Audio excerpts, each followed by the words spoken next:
Assalamualaikum warahmatullahi wabarakatuh dan selamat sejahtera. Nama saya Muhammad Amin bin Muhammad Fuzi, pemegang nombor bateri iaitu 145907. Baiklah, hari ini saya akan membentangkan bahagian soalan iaitu PGT 434 dalam pengurusan disiplin sekolah yang bertajuk bagaimanakah pemupukan disiplin dapat dilakukan melalui kurikulum sekolah, iaitu melalui pada uniform, sukan dan permainan serta kelab dan persatuan. Kita akan membincangkan bahagian penerapan dan pemupukan nilai, pembinaan asasiah dan pembangunan budaya. Saya juga akan menerangkan bahagian peranan-peranan yang dimainkan oleh badan uniform, sukan dan permainan serta kelab dan persatuan dalam meningkatkan disiplin pelajar di sekolah. Baiklah, seterusnya kita akan masuk kepada bahagian pengenalan, iaitu apakah yang dimaksudkan dengan kurikulum. Menurut Kamus Dewan, kurikulum merupakan sebahagian daripada kurikulum asas yang melibatkan kegiatan atau sesuatu aktiviti. Selain mata pelajaran yang diajar dalam bilik darjah, kurikulum juga boleh dianggap daripada sebahagian daripada kursus pendidikan, misalnya kegiatan dalam persatuan dan kegiatan dalam sukan. Salah satu jenis kurikulum yang mustahak yang terdapat di sekolah ialah badan beruniform. Badan beruniform merupakan satu kumpulan yang terdiri daripada gabungan keahlian dan mempunyai dasar-dasar tertentu untuk diikuti dan dipatuhi. Badan beruniform ini wajib disertai oleh semua murid dan menyertai cuma salah satu jenis badan beruniform sahaja. Perkara ini berdasarkan warta kerajaan yang bertarikh pada 31 Disember 1997 yang menyatakan mengenai penyertaan murid-murid dalam aktiviti kurikulum. Antara badan uniform yang berada di sekolah ialah kadet polis, kadet bomba, kadet remaja sekolah, pengakap, pandu puteri dan sebagainya lagi. Banyak peranan yang dimainkan oleh badan uniform dalam membentuk nilai-nilai murni dalam kalangan remaja ataupun pelajar. Bagi objektif badan uniform ialah bagi melahirkan pelajar-pelajar yang sentiasa bersedia dan bersemangat untuk menyertai pertandingan-pertandingan yang dianjurkan di semua peringkat. Yang kedua ialah bagi membolehkan pelajar-pelajar untuk menentukan dan membina kejayaan masing-masing melalui pendadahan yang maksimum. Yang ketiga, bagi melahirkan pelajar-pelajar yang berdisiplin, kepatuhan kepada arahan, peraturan undang-undang, pengurusan masa yang berkesan dan penggunaan sumber yang secara optimum. Seterusnya kita akan masuk kepada bahagian peranan yang dimainkan oleh badan uniform dalam membina asasiah pelajar serta disiplin pelajar. Peranan yang pertama ialah untuk memupuk sikap disiplin dalam kalangan pelajar. Hal ini demikian kerana peserta atau pelajar perlu patuh kepada peraturan dan arahan yang ditetapkan semasa mengikuti aktiviti beruniform. Sebagai contoh, ketika aktiviti kawat, setiap anggota perlu patuh kepada arahan ketua supaya memiliki rentak yang sama ketika bergerak.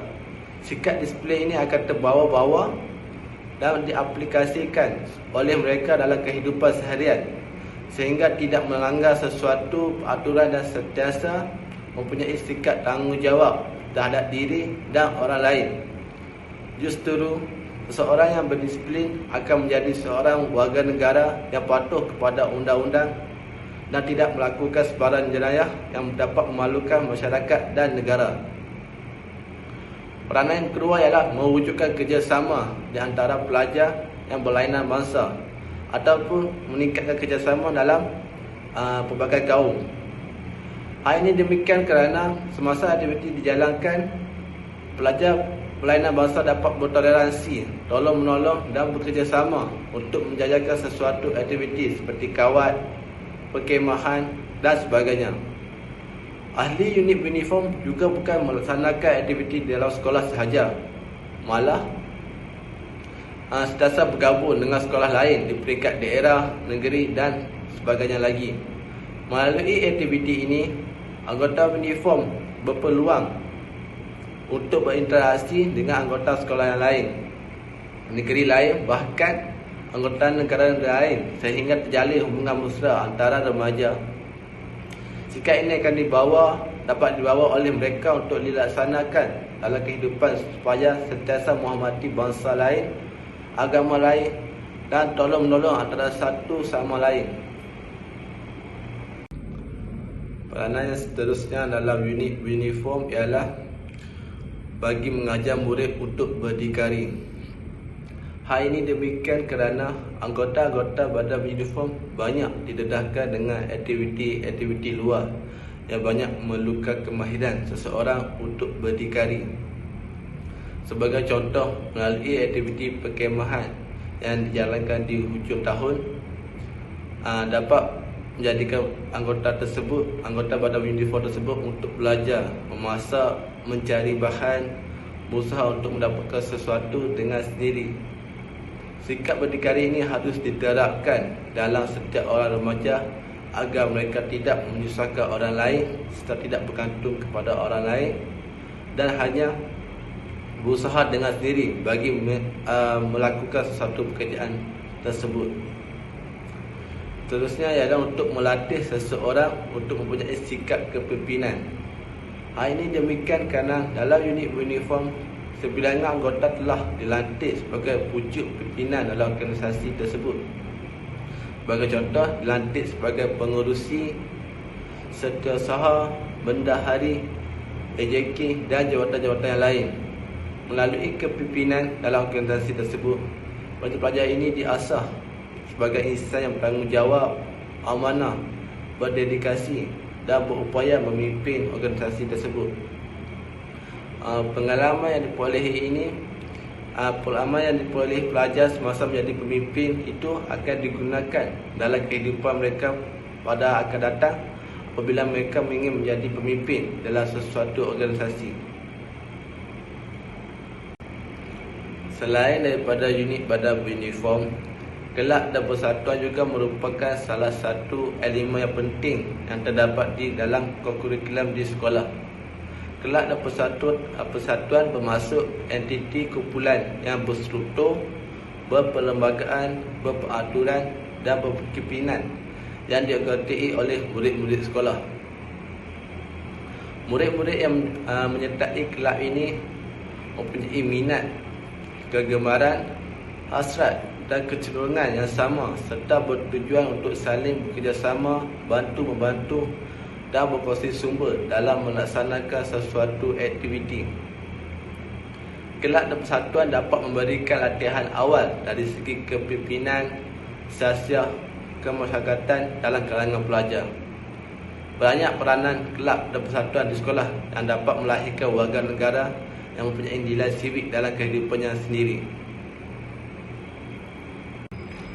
Seterusnya kita akan membincangkan bahagian peranan yang dimainkan oleh kelab dan persatuan dalam membina siasat dan kebudayaan pelajar. Antara peranan kelab dan persatuan ialah untuk menyemai kesedaran kepada agama dan kepercayaan terhadap Tuhan. Kesedaran kepada agama dan kepercayaan kepada Tuhan yang ditekankan dalam falsafah pendidikan kebangsaan dan rukun negara merupakan salah satu matlamat dalam aktiviti kurikulum.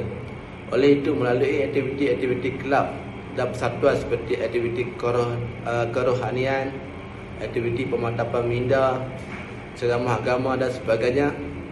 Sebagai contoh, pendidikan satuan Islam di sekolah-sekolah banyak mengadakan aktiviti berunsur kerohanian seperti pemantapan solat, ceramah agama serta motivasi yang banyak memberi manfaat kepada murid-murid. Melalui aktiviti tersebut, murid akan mengamalkan setiap ilmu-ilmu agama yang dipelajari dalam kehidupan mereka. Di samping itu, peranan kelab dan persatuan di sekolah ialah untuk menambah dan mengukuh ilmu pengetahuan, kemahiran dan nilai yang dipelajaran di dalam kelas. Hal ini demikian kerana aktiviti kelab dan persatuan banyak melibatkan aktiviti pengukuhan dan penambahan nilai sivik dalam diri seseorang pelajar melalui aktiviti-aktiviti luar. melalui kepelbagaian persatuan yang ditubuhkan yang berasaskan kepada mata pelajaran yang diajar di sekolah, hobi dan rekreasi serta apa-apa persatuan lain yang diluluskan oleh pihak sekolah berupaya memberi manfaat kepada pelajar dalam meningkatkan disiplin dan perpaduan serta membina pengetahuan, minat dan bakat untuk membentuk sasiah dan perpaduan serta sebagainya lagi. Di samping itu, kelab dan persatuan berperanan menyemai semangat nilai-nilai cintakan tanah air. Sebagai contoh, persatuan sejarah menyemai semangat nilai cintakan tanah air yang memberi pengetahuan lebih serta penghayatan kepada pelajar untuk melahirkan sikap cintakan tanah air dan tidak melupakan sejarah negara. Melalui aktiviti yang dilaksanakan dalam persatuan tersebut seperti melawat tempat-tempat bersejarah, muzium dan arkib negara, perkara ini dapat menambah pengetahuan murid dan menyemai sikap cintakan tanah air serta tidak akan melakukan perkara-perkara yang boleh menjatuhkan maruah negara di mata dunia. Justru pelaksanaan kurikulum perlulah dilaksanakan dengan terancang dan sistematik dengan aktiviti-aktiviti yang menarik dan mendapat banyak manfaat. Seterusnya, kelab dan persatuan berperanan untuk menyemai sikap cintakan alam sekitar kepada murid-murid. Ini demikian kerana melalui aktiviti-aktiviti yang dilaksanakan oleh kelab dan persatuan seperti gotong royong, kempen kita semula serta ceramah kesedaran dapat menyemai perasaan tersebut. Di samping itu, lembaga sumber asli dan alam sekitar juga telah memperkenalkan kelab pencinta alam sekitar yang disasarkan untuk sekolah-sekolah rendah dan menengah. Antara objektif kelab ini adalah untuk menyediakan struktur organisasi bagi para pelajar untuk membangunkan serta mendalami minat mereka terhadap pemeliharaan dan perlindungan alam sekitar. Selain itu, perkara ini menggalakkan dan menunjuk arah kepada pelajar mengenai jenis aktiviti yang boleh dilakukan oleh mereka dalam menanamkan semangat cintakan alam sekitar. Oleh itu, pelibatan murid-murid dalam kelab tersebut dapat menyemai sikap cintakan alam sekitar seterusnya dapat diaplikasikan dalam kehidupan mereka. Seterusnya, peranan kelab dan persatuan ialah bagi mengembangkan potensi mereka untuk diaplikasikan dalam kemahiran yang dipelajari dalam bidang berkaitan seperti aktiviti kuis, perbahasan dan pidato. Sebagai contoh, aktiviti kuis dalam persatuan memberi peluang kepada pelajar untuk meningkatkan ilmu pengetahuan dalam bidang berkaitan. Aktiviti perbahasan dan pidato pula memberi peluang kepada pelajar untuk menggunakan kemahiran bahasa dalam mengeluarkan hujah dan keupayaan berfikir untuk memantapkan hujah dengan menggunakan fakta dan kemahiran berfikir. Melalui aktiviti ini, wujudnya sikap berusaha, berani dan yakin dalam menunjukkan bakat mereka. Oleh itu, sikap tersebut akan dilaksanakan dalam kehidupan seharian mereka. Selain itu, kelab dan persatuan juga berupaya untuk mendisiplinkan pelajar. Contoh kelab yang mendisiplinkan pelajar ialah seperti kelab rukun negara, kelab alam sekitar dan kelab pengguna dan kewangan pelajar. Sebagai contoh, kelab pengguna dan kewangan pelajar mengajar pelajar untuk menggunakan wang secara berhemat. Pelajar juga diajar untuk menabur sedikit demi sedikit supaya mereka tidak membebankan keluarga mereka apabila melanjutkan pengajian ke arah yang lebih tinggi lagi. Pelajar juga diajar untuk menggunakan wang ke arah yang betul ataupun ke arah kebaikan.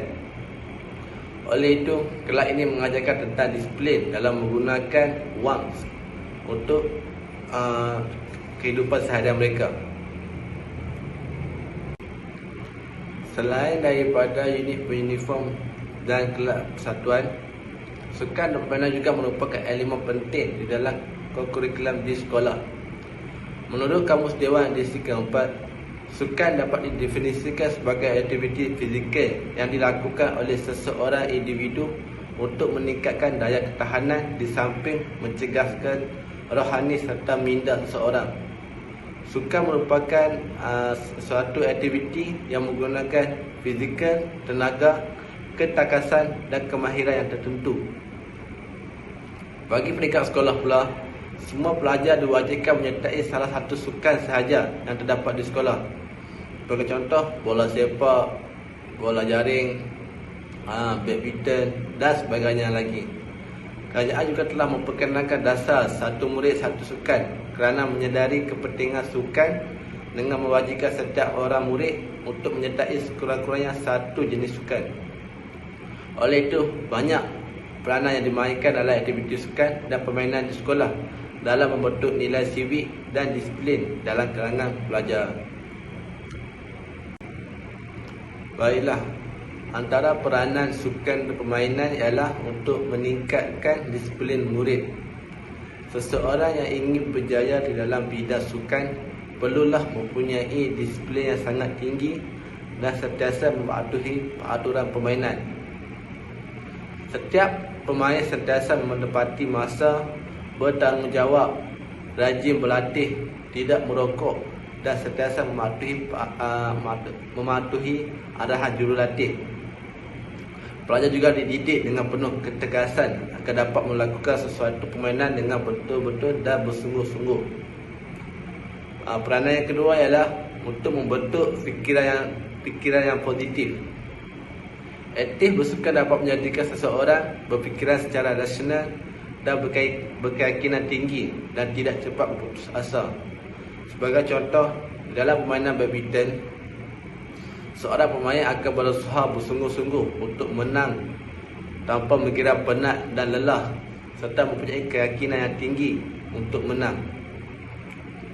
Perkara ini diterapkan sikap tidak akan berputus asa walaupun gagal dalam sesuatu permainan serta terus berfikiran positif untuk berjaya di dalam sesuatu sukan.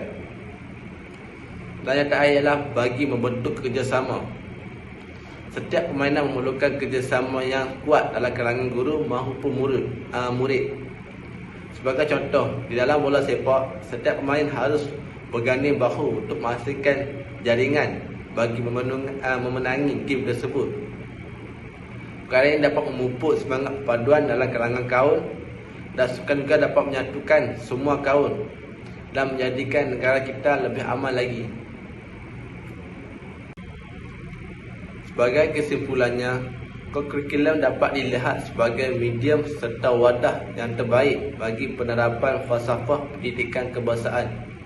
Kegiatan kurikulum amat penting dalam usaha melahirkan generasi yang berkualiti dan cemerlang dalam semua aspek mengikut acuan Malaysia selaras dengan falsafah pendidikan kebangsaan yang menekankan kepada perkembangan potensi individu secara menyeluruh dan seimbang supaya menjadi seorang insan warga negara yang berilmu, bertanggungjawab, berakhlak mulia dan berbakti. Dengan adanya badan uniform, kelab dan persatuan serta sukan dan permainan, masalah disiplin dalam kalangan pelajar dapat diatasi dan hasil diri murid dapat dipertingkatkan lagi. Itu sahaja daripada saya. Sekian, terima kasih.